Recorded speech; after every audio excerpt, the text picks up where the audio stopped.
Bismillah, alhamdulillah, wa salawatu ala rasulillahi sallallahu alayhi wa sallam. Assalamu alaikum wa rahmatullahi wa barakatuh. We've been speaking about youth for the last couple of weeks. In the last couple of khutbahs, we've talked about friends and we've talked about moderation, we've talked about youth. And I wouldn't do justice to the topic of friends without talking about a particular incident or a particular person, actually, that Allah speaks about in Quran. Allah uses an example of two people, actually. And these two people are from Quraysh. The first one is Uqba ibn Abi Mu'ayt. Now, this Uqba was a friend of the Prophet sallallahu alaihi wasallam, and a good friend of the Prophet sallallahu alaihi wasallam, and they used to visit each other and they used to eat together. But after the message of Islam, Uqba had invited the Prophet ﷺ to his house for food. And the Prophet ﷺ said, I'm not eating your food unless you listen to the message of Islam and accept Islam. So he said, of course, let me listen. So he invited him to Islam, sallallahu alayhi wasallam, and Uqba accepted Islam. Now, a friend of Uqba is Ubay ibn Khalaf.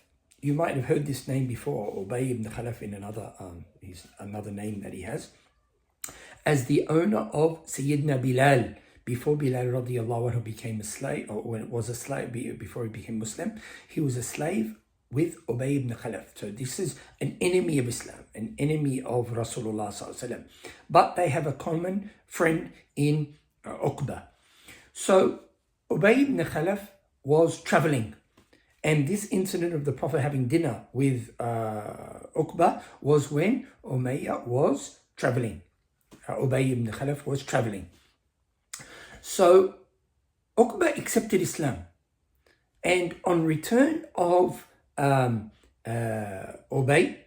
he asked him, did I hear right that you've left the religion of our forefathers? And he said, look, the Prophet is Muhammad is my friend, and he wouldn't eat from my food unless I listened to his message, and I accepted his message. What's the big deal? He said, never. I will never be your friend, and I'll never befriend you again if you do not just reject Islam. No, you go to the Prophet and you spit in his face, sallallahu alaihi wasallam. Imagine to what degree? To what degree? So look at the test that he was under. One friend, another friend. One friend is offering guidance and showing the right path, and the other one is showing to disobey. Who did he expect? He accepted Ubay ibn Khalaf's advice. So he went to the Prophet sallallahu alaihi wasallam, and when he went to spit in the face of Rasulullah sallallahu alaihi wasallam, the saliva in his cursed mouth came back on his own mouth, on his face, and actually left a scar on his face. SubhanAllah. But it didn't stop there.